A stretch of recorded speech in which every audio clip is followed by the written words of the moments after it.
Rolling. All right, today we are working on the Toyota Tacoma. I'm going to add some windshield washer fluid to show you how to do that.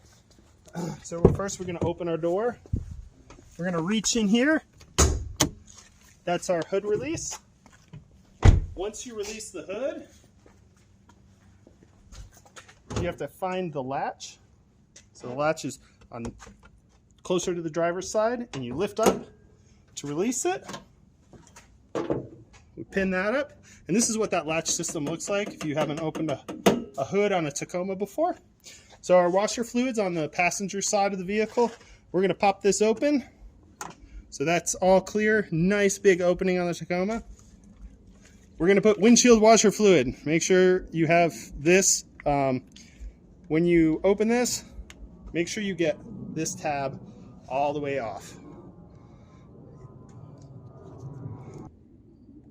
So make sure you get all of this off because that'll fall in there.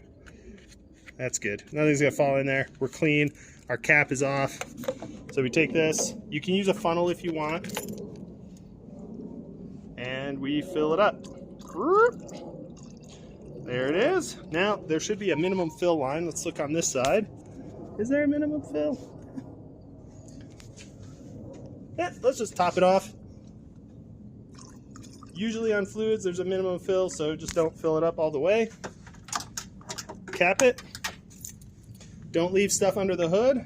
And that's it. All right, if this video was helpful, like, share, subscribe, and we'll see you next time.